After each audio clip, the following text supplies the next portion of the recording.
Selamat siang teman-teman. Hari ini tanggal 9 Juni 2021. Sekarang kita kembali berjumpa dalam bahasan saham cuan. Saham cuan kita kali ini akan membahas saham PT Matahari Putra Prima Tbk atau MPPA. Mungkin beberapa teman-teman ya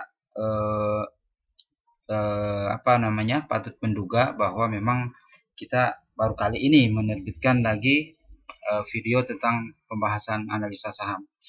Kenapa? Karena memang kita disibukkan oleh sesuatu dan lain hal, sehingga memang baru kali ini kita akan memberikan analisa berupa video pembahasan saham cuan. Nah, MPPA mungkin beberapa teman-teman juga sudah tahu ketika saat ini bahwa memang saham ini sudah melejit dari angka yang 500-an, 600-an sampai sekarang terakhir kemarin tanggal 8 itu di kisaran 1200-an. Sudah naik ke 1200-an. Artinya progresnya sangat signifikan.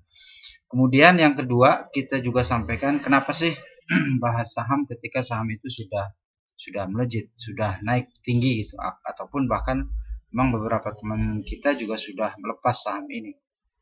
Nah, itu salah satu yang mungkin akan kita bahas dalam kesempatan kali ini, sehingga memang teman-teman juga tahu bahwa memang masih ada potensi yang bisa dikeruk dari saham ini secara jangka panjang. Artinya secara jangka pendek mungkin Anda sudah lepas saham ini di angka 700-an atau 800-an, 20-30% gitu. Itu hal yang lumrah saja. Tetapi kita secara overall, the whole saham ini kita akan bahas mengenai bagaimana memang saham ini akan bergerak dalam beberapa bulan ke depan, atau katakan full year 2021,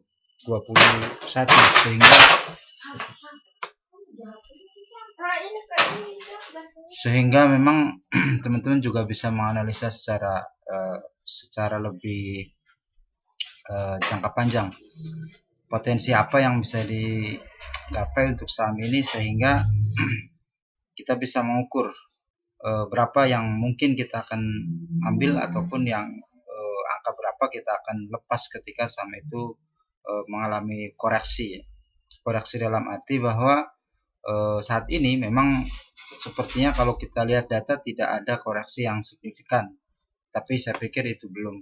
Nantinya memang saham mau tidak mau akan terjadi koreksi karena memang ada pihak ataupun memang pembeli yang signifikan akan menjual jumlah sahamnya dalam volume yang besar. Oke, kita masuk ke pembahasan pertama di fundamental ya. Kita lihat fundamental di sini secara overall balance sheet yang kita bahas dari full year 19, kemudian full year 2020 kita cantumkan juga di Q1, Q2 dan Q3 full year, di Q4 atau di 2020 secara full year ya teman-teman. Nah, untuk head to head katakan di full year 2019 secara kas yang memang ada penurunan dari 304 ke 299, di mana memang tekanan dari pandemi selama 2020 sangat tinggi sekali ya. Sangat tinggi sekali. Ini menandakan kalau memang secara cash flow juga mengalami penekanan yang sangat kuat sekali, sehingga memang akhir 2020 terjadi penurunan walaupun sedikit ya, tidak mempengaruhi.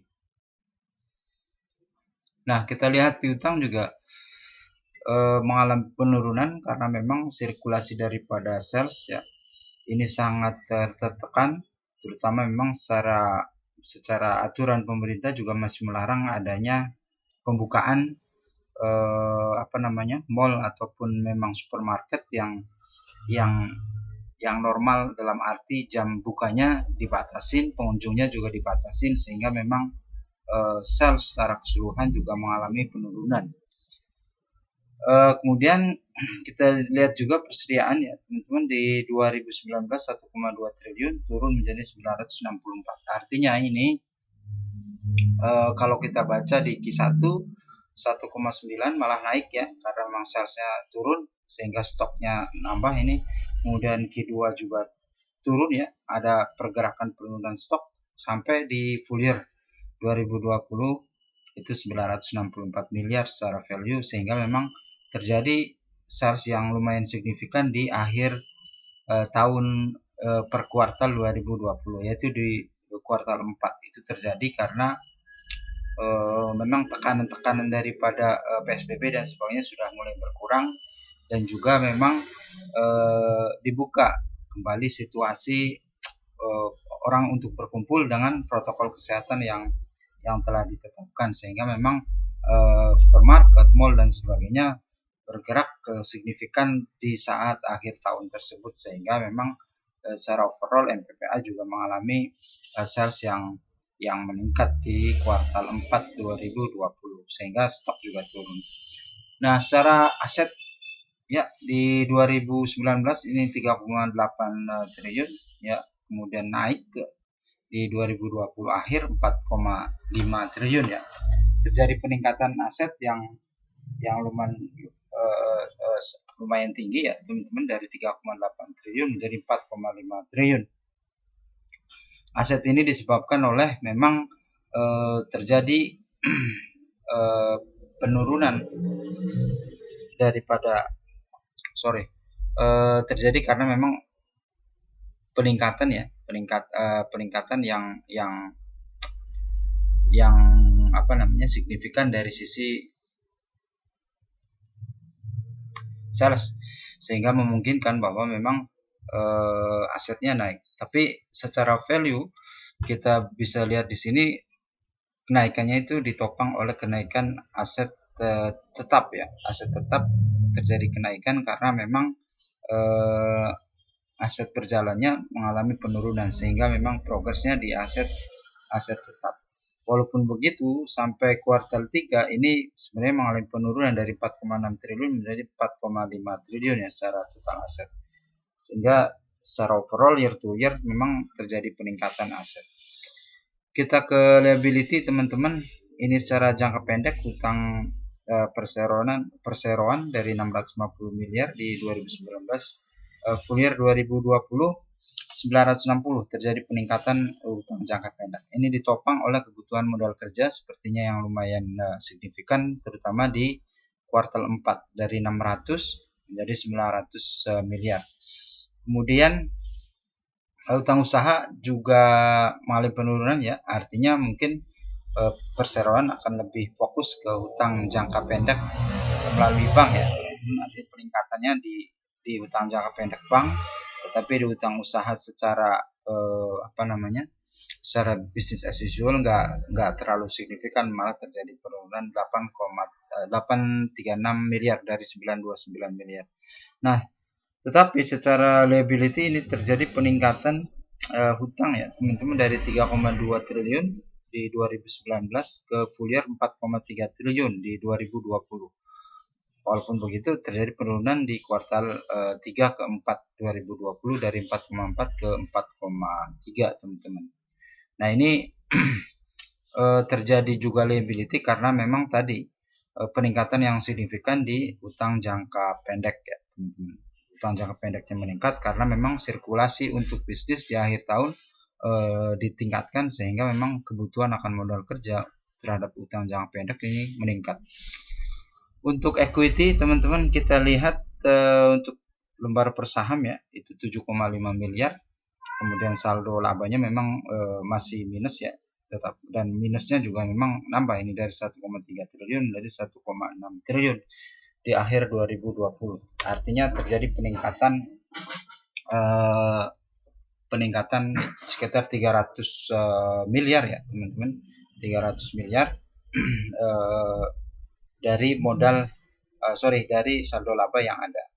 Nah, pun begitu sehingga total equity juga mengalami penurunan dari 530 miliar ke 2019 ke 184 miliar di 2020, sehingga sekitar memang 300-an saldo laba yang tergerus untuk menutupi daripada kebutuhan komitmen terhadap pemilik modal, sehingga memang saldonya juga minus, menyebabkan equity-nya juga minus dari 530 ke 184.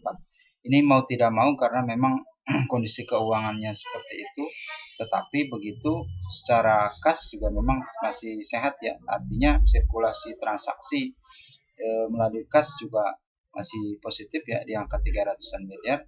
Kemudian juga piutang usaha masih lumayan tinggi 193 dan persediaan juga masih sangat tinggi hampir 1 triliun, sehingga memang bagaimana kedepannya terutama di kuartal 1 2021 ini MPPA mampu untuk meningkatkan sales, walaupun memang kemungkinan kalau sales naik di kuartal 1 ini terjadi peningkatan hutang jangka pendek ya, itu nggak jadi masalah karena memang mereka akan mengejar penerimaan untuk menutupi saldo laba, sehingga memang penggerusan daripada modal tidak terjadi lagi. Walaupun begitu memang beberapa hal yang bisa dilakukan oleh perseroan untuk meningkatkan modal bisa dengan berbagai cara ya, seperti red issue, HMTD ataupun macam-macam instrumen yang bisa dilakukan. Tetapi yang pasti secara balance sheet ya teman-teman, untuk MPPA ini secara overall secara bisnis as usual masih positif ya, tetapi secara tekanan ini ada di liability yang naik, kemudian di permodalan yang juga sangat tergerus ya, sangat tergerus. Ini mau tidak mau harus menjadi konsens manajemen ke depan, terutama di kuartal 1 dan kuartal 2 2021, di mana memang kondisi pandemi sudah mulai berangsur membaik, dalam arti memang pelonggaran-pelonggaran yang terjadi dilakukan oleh pemerintah untuk bisa meningkatkan sirkulasi ataupun pergerakan ekonomi secara mutual di 2021 pun begitu. Memang ini suatu harapan supaya perseroan mampu untuk meningkatkan sales ya. Nah, kalau kita lihat di income statement ya teman-teman, di income statement ini kita lihat pendapatannya di 2019 8,6 triliun menjadi 6,7 triliun, terjadi penurunan ya selama pandemi, tetapi secara kuartalan ini terjadi peningkatan. Kuartal 1 1,9, kuartal 2 3,6, kuartal 3 5,1 dan kuartal 4 atau full year naik menjadi 6,7. Secara secara intra-year ini terjadi peningkatan yang signifikan, artinya pemulihan daripada sales untuk bisa menopang bisnis perseroan ini membaik di 2020, walaupun secara head to head dengan kondisi normal di 2009 terjadi penurunan penjualan ataupun pendapatan. Kalau kita lihat juga beban perseroan juga jelas mengalami penurunan ya teman-teman, dari 9 triliun menjadi 7,2 triliun ya. Tetapi begitu memang dengan tingginya kondisi pembatasan di pandemi itu ya, kalau kita lihat secara secara kuartalan memang terjadi peningkatan beban yang lumayan tinggi ya. Mungkin di sini tekanannya adalah tekanan bagaimana operasional bisnis tetap terjalan, sementara memang pendapatannya sangat kecil sekali, sehingga memang bebannya sangat tinggi sekali.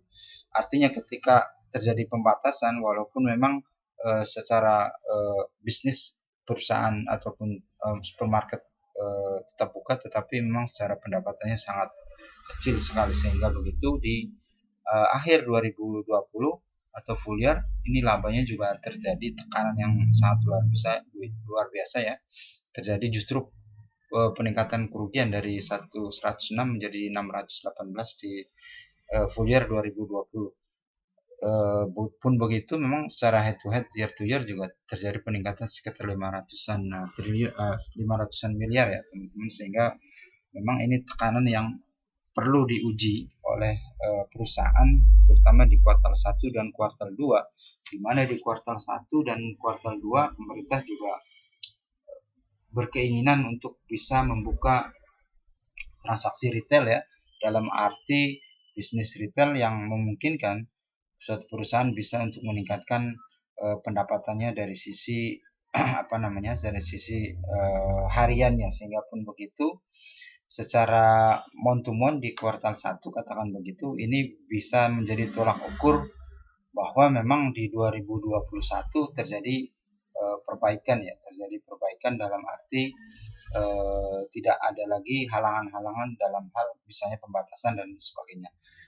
Nah, kalau kita lihat kesimpulan di income statement memang perseroan masih tertekan ya. Artinya kondisi kenaikan saham saat ini tidak berbanding lurus dengan kondisi daripada keuangan ya, di mana biayanya juga sangat tinggi berbanding terbalik dengan kondisi daripada pendapatan itu sendiri.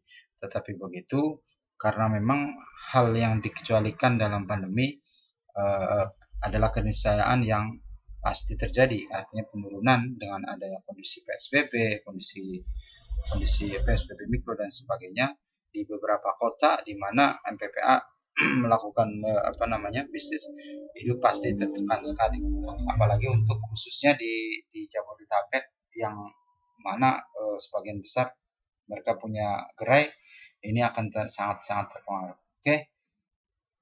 Itu secara overall ya untuk income statement masih buruk ya secara performance, cuman perbaikan dari sisi pendapatan ini sudah mulai on the right track ya, artinya dia selama 2020 terutama full year 2020 ini sudah di atas angka 5 triliun, artinya walaupun di sini nantinya biaya tetap katakan di angka 7 triliun, bagaimana caranya memang meningkatkan peningkatan pendapatan di 2021 ya. Kita akan potret bagaimana kondisi tersebut terjadi katakan setidaknya di kuartal 1 dan kuartal 2 2021. Oke, next kita ke financial ratio ya teman-teman.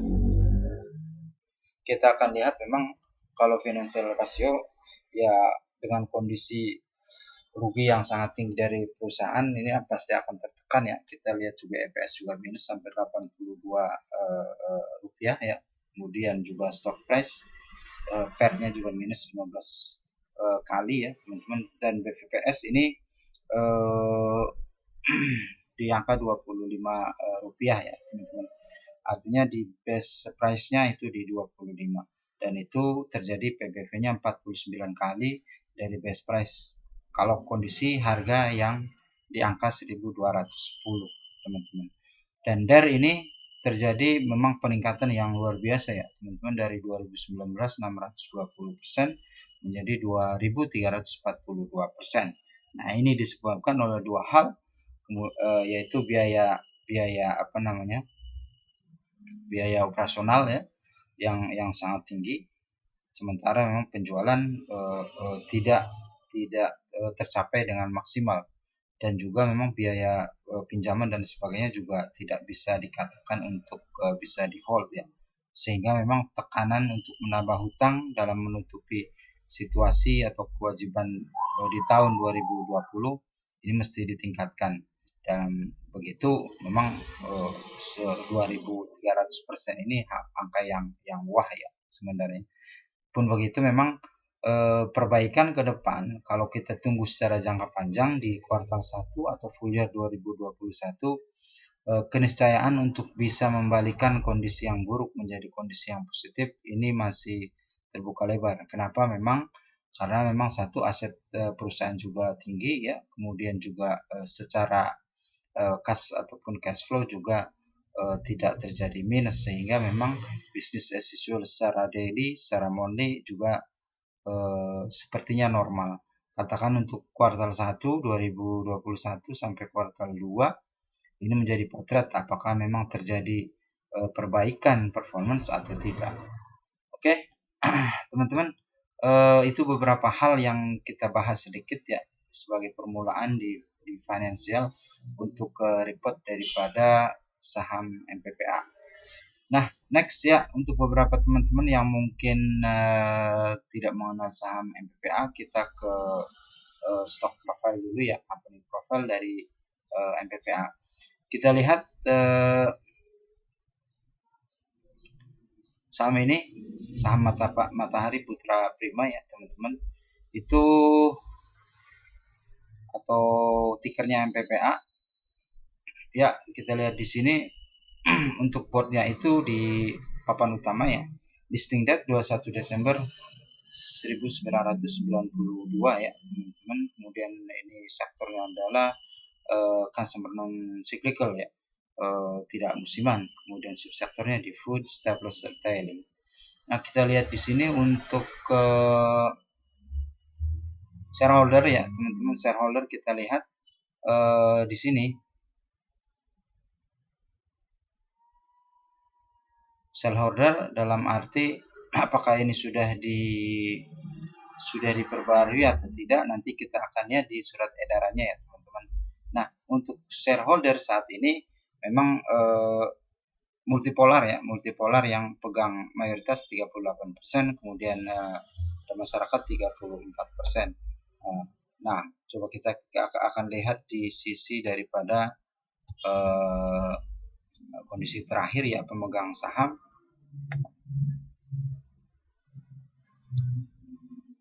Oke, nah untuk nanti kita balik lagi ke shareholder ya teman-teman.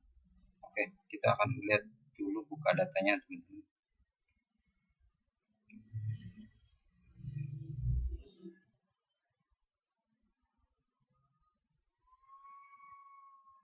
Bukan ya.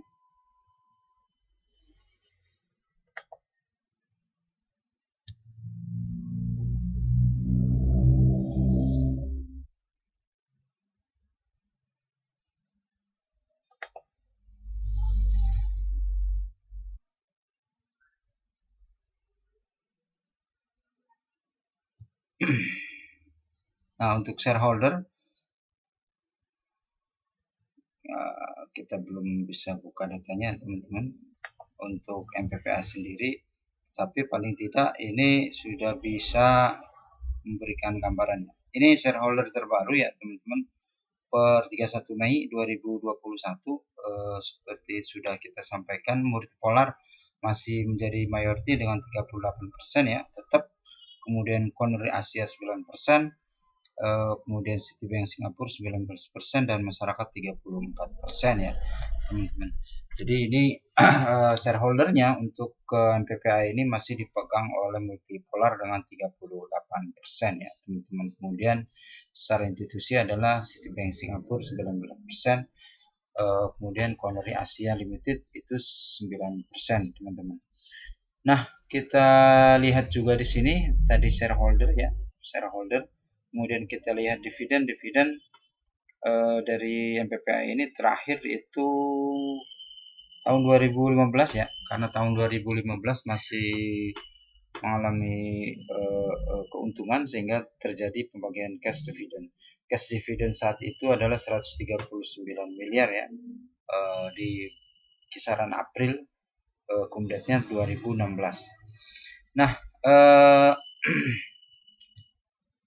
isu story-nya kita lihat 7,5 miliar lembar saham ya, itu terjadi pada saat HMTD itu 8 Agustus 2018.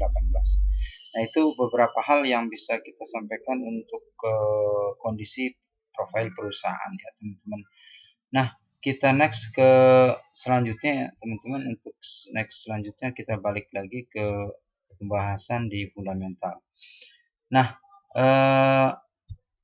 kita lihat broker buy stock ya teman-teman, broker buy stock.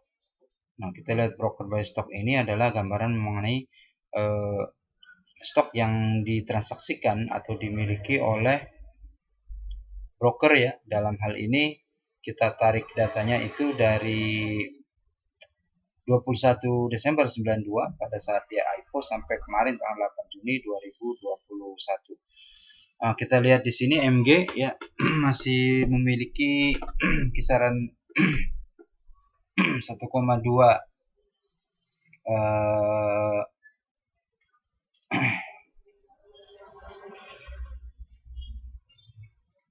ya, MG memiliki 1.200.000 lot saham ya teman-teman. Kemudian disusul YU yang mayoriti, kemudian YP, IU, dan DR ya. Kemudian terakhir 10 besar yang adalah AI ya teman-teman. Nah, ini kita lihat nanti pergerakan yang dilakukan MG dan YU ini menjadi tolak ukur yang penting ya untuk kita bisa amati bagaimana pergerakan harga satu saham yang dilakukan oleh MG dan YU, sehingga memang akan mempengaruhi sedikitnya untuk teman-teman yang trading harian bisa melihat pergerakan MG dan YU terutama di saham MPPA ini kemana harga ini akan bergerak. Nah, untuk MG sendiri ini average-nya masih tinggi ya, 668 saat dia buy, kemudian sell-nya 730 ya teman-teman. Itu memang terjadi keuntungan ya untuk MG sendiri. Oke, next itu broker buy stock ya. Silakan Anda amati untuk MG, YU dan YP ya, terutama tiga besar pemegang saham di MPPA per 8 Juni 2020. Ini proyek broker by transaction ya, teman-teman. Untuk broker by transaksi broker per monthly ya, artinya bulan kemarin Mei sampai sekarang 8 Juni. Itu terjadi YU sangat signifikan transaksinya yang pertama, kemudian IU disusul YP transaksi buy-nya, kemudian transaksi sell-nya ini MG, terus EBD ya teman-teman di bawah 438.000 lot, kemudian 1,2 juta lot ya untuk YU masih posisi buy, kemudian IU 249.000 lot, YP 139.000 lot, dan PD ini sudah buang 438.000 lot, 224 disusul MG, kemudian OD 215.000 lot ya. Nah, kalau kepemilikan secara overall tadi 1,2 juta sekian itu MG sudah buang sekitar 200-an ribu lot ya. Walaupun begitu MG masih pegang secara overall untuk pemilikan sahamnya yang masih di atas 1.200.000 lot. Next kita ke daily stock ya. Transaction ini transaksi stok di 1 bulan terakhir ya. Ini kita tarik datanya tanggal 10 Mei sampai 8 Juni. Nah, tanggal 8 Mei itu terjadi libur ya, menjelang libur weekend, sehingga kita tarik datanya itu tanggal 10 sampai 8 Juni 2021. Kita lihat transaksi hariannya ini saham lumayan tinggi ya, teman-teman.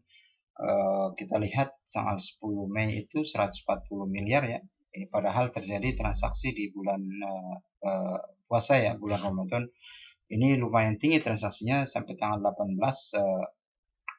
Mei 2021 ya. Tanggal 11 hari terakhir trading 107 miliar ya, masih lumayan tinggi. Setelah libur lebaran itu tanggal 17 Mei itu naik menjadi 217 miliar, kemudian kembali naik tinggi 18 Mei di 349 miliar, kemudian landai sampai awal Juni, kembali naik di tanggal 3 Juni 164 dan konsisten di atas 100 miliar transaksi per hari. Nah, ini mengatakan bahwa saham ini adalah saham yang sangat liquid ya. Kenapa sangat liquid? Artinya kapanpun Anda beli saham ini, maka tersedia orang yang menjual saham itu. Dan kapanpun Anda menjual saham ini menandakan banyak yang mau untuk beli saham yang Anda offerkan tersebut. Artinya Anda mudah beli dan Anda mudah jual untuk saham MPPA ini, karena memang dari sisi transaksi hariannya sangat liquid ya teman-teman. Artinya kecuali mungkin transaksi jumbo, dan itu memang di atas 5%, nggak mungkin kita langsung transaksi secara online di aplikasi broker ya. Itu ada prosedur melalui Biro Administrasi Efek. Nah, ini kita transaksikan atau asumsikan bahwa memang terjadi likuiditas yang sangat tinggi untuk transaksi harian. Oke, kalau kita lihat foreign ya, asing yang melakukan transaksi di MPPA ini 1 bulan terakhir ya, tanggal 10 Mei sampai 9 Juni per hari ini ya teman-teman, itu naik turun ya, ada kalanya beli ada kalanya jual, memang namanya juga investor atau trader ya. Kita tarik secara overall memang terjadi masih net buy yang lumayan tinggi ya teman-teman. Per harinya itu strictly di tanggal 7 Juni, 8 Juni, 9 Juni masing-masing 9 miliar, 4 miliar dan 1 miliar terjadi peningkatan net buy daripada asing. Nah, terjadi juga net buy yang lumayan tinggi 14 miliar ya terjadi tanggal 27 Mei oleh asing dan minus terjadi 3,48% ya. Nah, itu artinya tadi kita sudah bilang bahwa likuiditas saham ini sangat tinggi, sangat bagus. Itu ternyata dipengaruhi oleh transaksi asing ya, transaksi foreign yang sangat lumayan tinggi ya. Di kisaran mungkin untuk level saham tier 2 atau mungkin saham tier 3 MPPA ini karena performance-nya ataupun secara fundamentalnya belum bagus, ini masih lumayan ya kalau ditransaksikan secara asing di atas 1 miliar. Memang jauh dari saham-saham blue chip ya, di angka 50 miliar, 100 miliar daily-nya untuk transaksi, tetapi untuk saham semenjana MPPA ini masih dilirik asing dengan transaksi rata-rata di atas 2 miliar, 3 miliar per hari, sehingga memang kita sebut sangat liquid karena memang asing ada di situ untuk bisa jual dan beli saham yang kita transaksikan di MPPA. Nah, terakhir memang juga kita lihat katakan tanggal 31 Mei ini net buy yang lumayan tinggi ya daripada asing, sehingga memang terjadi peningkatan harga saham ya dari 1085 kita lihat close-nya sampai 1240 di tanggal 9 Juni. Ini menandakan memang asing mengerek saham ini ya. Dia hanya melakukan satu net sell tanggal 4 Juni. Selebihnya dari tanggal 31 Mei sampai 9 Juni terjadi transaksi net buy yang signifikan ya, lumayan tinggi untuk ukuran MPPA, sehingga memang asing sengaja untuk menahan dan juga menaikkan saham ini ke angka level yang lebih tinggi. Itu kita kesimpulan bahwa memang foreign atau asing sangat masih bisa mempengaruhi saham ini, walaupun memang secara overall, secara pemegang sahamnya ya secara mutlak masih dipegang oleh domestik ya, multipolar, walaupun memang tadi Citibank Singapura juga punya sekitar 19% yang bisa juga mempengaruhi secara jangka pandang. Tetapi secara jangka pendek untuk trading asing memang masih sangat tinggi untuk dia melakukan transaksi harian. Oke, next teman-teman kita ke chart buy stock ya. Kalau kita lihat chartnya, ini adalah chart monthly ya teman-teman. Kita juga ambil data dari Mandiri Sekuritas Online Trading ya. Mungkin beberapa teman-teman juga akan mengeringitkan dahinya ya teman-teman, karena memang situasi di mana saham ini ada kecenderungan atau potensi untuk koreksi saat-saat ini. Harusnya seperti itu secara teknikal, di mana angka 1210 topnya 1240 secara weekly ini harusnya setidaknya mereka akan balik dulu ke angka 1100-an. Tapi saat ini sepertinya masih ditahan di hold, kemudian dinaikin lagi oleh asing. Sehingga begitu kita juga ada patron ya, bahwa memang kecenderungannya saham ini antara koreksi yang lebih sedikit dengan bullish yang lebih tinggi. Nah, kita bacakan di sini untuk Fibo-nya itu di angka 4.500 ya, secara monthly ya. Itu terjadi peningkatan harga di kisaran tahun 2015, kemudian dia down dari tahun 2015 sampai 2020 ya. Artinya 5 tahun di angka 4.500 menjadi lows-nya itu di 73 perak ya teman-teman. Terjadi di Maret 2020 pada saat buruk-buruknya Indonesia memasuki masa pandemi.